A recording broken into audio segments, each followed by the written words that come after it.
नमस्कार दोस्तों। आज हम इस वीडियो में बात करेंगे मल्टी डायमेंशनल एरेस के बारे में। कैसे उसको इम्प्लीमेंट करेंगे हम पाइथन के अंदर, वो देखेंगे। अब हमने वन डी एरेस को भी देखा कि वन डी एरेस कैसे इम्प्लीमेंट किए जाएंगे पाइथन के अंदर। सो अगर आपको ये इससे रिलेटेड, डेटा स्ट्रक्चर से रिलेटेड जो भी हम आगे भी करेंगे उसके कोड को अगर देखना है तो आप डायरेक्टली क्या कर सकते हैं, मैंने एक रिपोजिटरी बना रखी है, मैं इसका लिंक भी दे दूंगा डिस्क्रिप्शन में। सो उस रिपोजिटरी को आप फॉलो कर सकते हैं और इस रिपोजिटरी में क्या है कि डेटा स्ट्रक्चर्स की है और यहाँ पे आपको सारा कोड मिल जाएगा।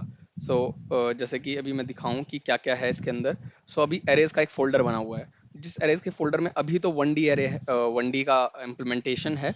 आप उसे खोल के देख सकते हैं कि क्या है। अभी आने वाले टाइम में और फोल्डर्स और फाइल्स ऐड होंगी डिफरेंट डेटा स्ट्रक्चर से रिलेटेड। आप यहाँ पे पूरा उसे ट्यूटोरियल को फॉलो कर सकते हैं, वीडियोस के साथ उसका कोड भी देख सकते हैं। और इधर आप क्या कर सकते हैं, आप डायरेक्टली इस पर क्लिक करके एक जिप फाइल डाउनलोड होगी उसे डाउनलोड कर सकते हैं और क्लोन भी कर सकते हैं इस पर कॉपी करके। और अदरवाइज आप चाहें तो अपने इस पूरी रिपोजिटरी को फॉर्क करके अपने में डायरेक्टली यूज़ कर सकते हैं। तो ये काफ़ी सिंपल है। और अब दूसरा तरीका है क्या है कि वो तो आपने कर लिया। अब हम इसे देखते हैं, इससे आगे बढ़ते हैं, मल्टी डायमेंशनल अरेज के ऊपर आगे बढ़ते हैं, चलते हैं, देखते हैं कैसे इसे इंप्लीमेंट करेंगे। सबसे पहले क्या है, मल्टी डायमेंशनल अरेज क्या है कि अरेज के अंदर अरेज, या फिर पाइथन में हम बात करें तो लिस्ट सेम चीज़ है। लिस्ट के अंदर लिस्ट। तो अब 2D 3D 4D और जो भी जितने टाइप के मल्टी डायमेंशनल का मतलब कि 1D के अलावा जितनी भी चीज़ें एक्स्ट्रा। 2D भी हो सकता है, 3D भी हो सकता है, 4D 5D कुछ भी हो सकता है। एक एरे के अंदर अगर एरे हम डालते जा रहे हैं तो उसी हिसाब से 2D 3D चेंज होता जाएगा। अब देखते हैं कि बेसिक कैसे इंप्लीमेंटेशन करते हैं। सबसे पहले डिक्लेयर करेंगे और साथ में इनिशलाइज कर देंगे मल्टी डायमेंशनल एरे को। ए आर आर लेट से नेम है, ये एक एरे है स्क्वायर ब्रैकेट्स में। एंड हम इसके इसके अंदर एक और एरे डाला, एक और एरे। तीन एरेज मैंने डाल दिए। अब लेट से 3 5 10 एंड 11 12 13 14 1 0। लेट्स से ये इसके अंदर हमने इंटीजर्स डाल दिए। अब क्या चीज़ है, क्या इंपॉर्टेंट यहाँ यहाँ पे है, ये अभी आप देख रहे होंगे। इस तरीके से मैंने इसे शो कराया, बट आप इसे इस तरीके से शो करा सकते हैं।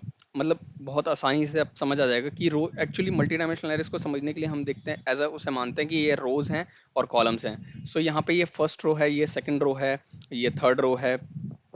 एंड ये फर्स्ट कॉलम है 3 11 14, फर्स्ट कॉलम 5 12 4 1, ये सेकंड कॉलम 10 13 एंड 0, ये थर्ड कॉलम।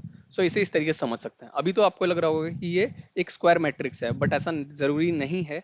मल्टी डायमेंशनल आप एरेज जो हैं वो एक रेक्टेंगुलर मैट्रिक्स भी बना सकते हैं। तो यहाँ पे हम 4 रोज बना लेंगे, एक रो, दूसरी रो, तीसरी रो, और यहाँ पे चौथी रो बना लेते हैं 11 4 एंड 2। ये इसमें ऐड कर लिया। ये क्या हो गया हमारा, मल्टी डायमेंशनल एरे बन गया। एंड ये स्क्वायर मैट्रिक्स टाइप बन गई। अब ये जो होता है ये n इंटू एम की फॉर्म में होता है। n इंटू एम की फॉर्म का मतलब क्या है कि यहाँ पे n का मतलब क्या है, n मतलब नंबर ऑफ रोज। ठीक है, रोज यहाँ पे क्या है, 1 2 3 4, 4 रोज हैं, और m मतलब कितने नंबर ऑफ कॉलम्स हैं। ये तो चीज़ हो गई कि क्या कैसे बनेगा वो। अब ये जो है यहाँ पे इसकी इंडेक्सिंग जो होगी वो 0 होगी, 1 होगी, इसकी 2 होगी और इसकी 3 होगी। इसका क्या मतलब है, 0th row, first row, second row and third row. Actually ये इंडेक्सिंग के हिसाब से, वैसे इसमें 4 रोज हैं।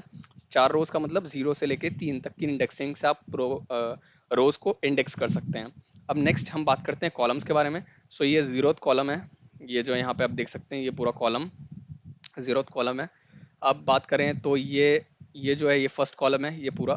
ठीक है, अब बात करें तो ये सेकंड कॉलम है। तो एक्चुअली तीन कॉलम्स हैं। जितने नंबर ऑफ कॉलम्स होंगे उसमें से एक घटा देंगे तो कितने हो गए, 2। एंड 0 से 2 की रेंज होगी जब आपको इसकी इंडेक्सिंग करनी होगी।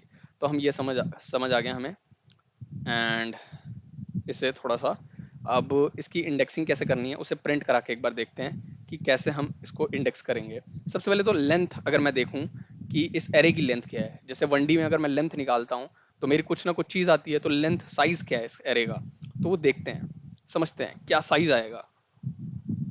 तो वैसे अगर मैं इसे प्रिंट कराने से पहले अगर मैं बात करूं तो ये जो है ये टॉप लेवल का एरे है। ठीक है, पहला एरे है टॉप लेवल का। इसके अंदर कितने एलिमेंट्स हैं, इसके अंदर एक एलिमेंट है ये वाला एरे, दूसरा एलिमेंट ये एरे, तीसरा, चौथा। और अगर इसे और अच्छी तरीके से समझें तो लेट से इसे ए मान के चल लो, ये इसे एक सिंगल चीज मान के चलो, ठीक है, ये पूरा एरे डिफरेंट मत मानो, इसे सिंगल चीज मान के लो, चलो ये बी है, ये सी है, और ये डी है। सो ये इंडिविजुअल, ये सेम एक ही चीज है, ए बी सी डी, मतलब ये पूरा तो एक ही रिप्रेजेंट कर रहा है। तो इसका मतलब अगर देखा जाए इस टॉप लेवल के एरे में हम लेंथ निकाल रहे हैं, मतलब साइज निकाल रहे हैं, तो टॉप लेवल के एरे में कितने नंबर ऑफ एलिमेंट्स हैं? तो देखने से तो यही लगता है कि इस टॉप लेवल के एरे में जो एलिमेंट्स हैं वो 4 हैं। तो एक बार करके देखते हैं क्या आता है, सेव करते हैं इसे, और इसकी प्रॉपर इसे इसे रन करते हैं, एंड एरेस,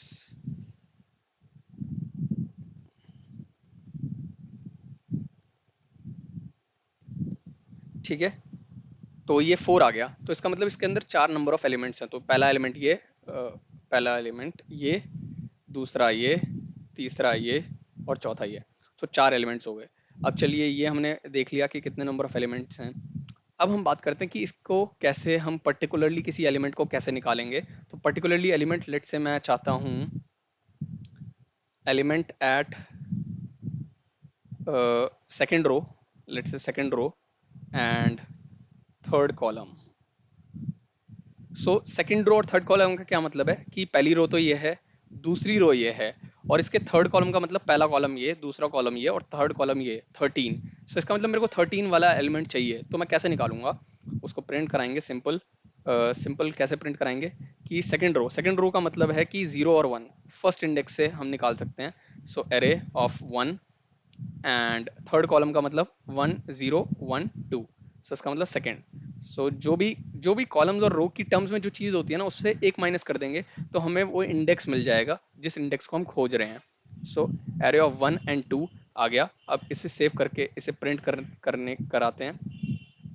सो प्रिंट कराएंगे तो हमारे पास 13 आ गया, तो वो चीज़ भी हो गई। अब नेक्स्ट करते हैं, नेक्स्ट देखते हैं फॉर लूप का, कि कैसे इसको इन सारे एलिमेंट्स को कैसे हम प्रिंट कराएंगे फॉर लूप के थ्रू, ठीक है। तो वो करते हैं, let's say indexing getting all elements of the multi-dimensional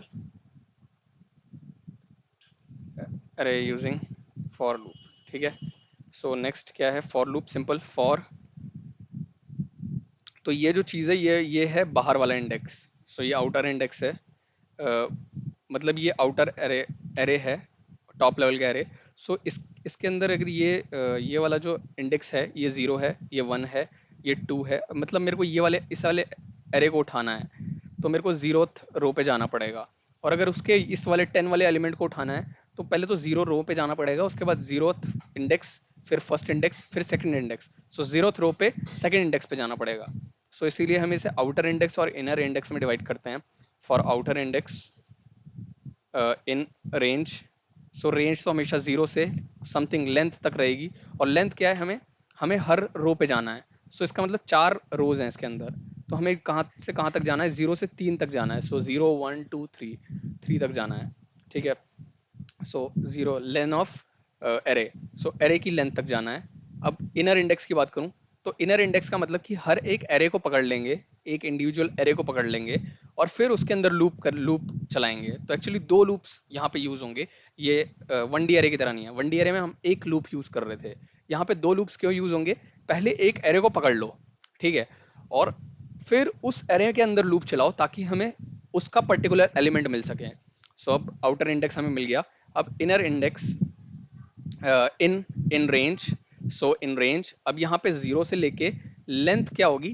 length होगी बट उस इंडिविजुअल पर्टिकुलर एलिमेंट की। So array of outer index, outer index का क्या मतलब है यहाँ पे? एरे ऑफ आउटर इंडेक्स का मतलब, एरे ऑफ आउटर इंडेक्स का मतलब ये है कि एरे के आउटर इंडेक्स लेट से 0 से लेके 3 तक जाएगा। तो एरे ऑफ 0 का मतलब क्या है? इस वाले एलिमेंट को हमें दे दो 3 5 10, ये वाले एरे को। इस वाले एरे का क्या लेंथ होगा? इस वाले एरे का 3 लेंथ होगा। सो 0 से लेके 2 तक, 0 1 2। सो इनर इंडेक्स की वैल्यू ये हो जाएगी 0 1 2। तो हमें वो रेंज भी मिल गई। अब हमें डायरेक्टली प्रिंट कराना है तो हम क्या करेंगे? Array outer index, outer index और फिर इनर इंडेक्स। सो वो एरे को हम प्रिंट करा लेंगे। और यहाँ पे हम एक प्रिंट स्टेटमेंट दे देते हैं ताकि हम अ, हर एक रो के कंप्लीशन के बाद, हर एक रो के कंप्लीशन के बाद हम एक स्पेस स्पेस सॉर्ट ऑफ दे दें, ताकि उसके बाद कोई दिक्कत ना आए, मतलब कि हम इजीली विजुलाइज कर सकें। ठीक है, तो अब यहाँ पे हम देख सकते हैं कि यहाँ पे 3 है, यहाँ पे 5 है, यहाँ पे 10 है। सो यहाँ पे 3 है, 5 है, 10 है। उसके बाद ये पूरी रो आ गई, उसके बाद एक स्पेस देंगे 3 5 10 के बाद ये 11 12 13, एंड देन उसके बाद एक स्पेस देंगे 14 1 0, एंड देन उसके बाद एक स्पेस देंगे 11 4 2। सो उसके बाद एक स्पेस देंगे। सो हर रो को इजीली प्रिंट कर सकते हैं। सो हमने यहाँ पे पूरी मल्टी डायमेंशनल अरेज किस तरीके से इंप्लीमेंट किए जाते हैं, कैसे इंप्लीमेंट किए जाते हैं, वो सारी चीज़ें देखी और समझा कि कैसे क्या, मतलब क्या चीज़ होती है मल्टी डायमेंशनल एरे, कैसे इंप्लीमेंट किया जाता है पाइथन के अंदर। एक्चुअली ये पाइथन के अंदर है, बट ज़रूरी नहीं है ये कॉन्सेप्ट। अगर आपको एक बार समझ में आ जाएगा तो आप इस चीज़ को डायरेक्टली किसी भी प्रोग्रामिंग लैंग्वेज में इंप्लीमेंट कर सकते हैं। अब आपको पता चल गया है कि सबसे पहले मेरे को पर्टिकुलरली एक एरे को पकड़ना होगा, उस एरे के अंदर तो और पकड़ने के डिफरेंट मेथड्स हैं। कहीं आप फॉर लूप का इस्तेमाल करेंगे, डिफरेंट लैंग्वेज में आप फॉर लूप देख सकते हैं कैसे इंप्लीमेंट होगा उसके अंदर। उस एरे के अंदर पर्टिकुलर एलिमेंट को ढूंढना है तो फिर आप फॉर लूप का इस्तेमाल कर सकते हैं। तो आप डिफरेंट लैंग्वेजेस को समझिए कि क्या यूज़ करके मैं ये बना सकता हूँ। मेन आपका कंसेप्ट समझना है। ठीक है, डेटा स्ट्रक्चर कैसे भी इंप्लीमेंट किए जा सकते हैं। ऐसा नहीं है कि पाइथन में आसान होगा, इसमें मुश्किल होगा। अगर आपको कंसेप्ट समझ में आ रहा है तो इसका मतलब वो मुश्किल नहीं है, वो आसान हो जाएगा। ठीक है,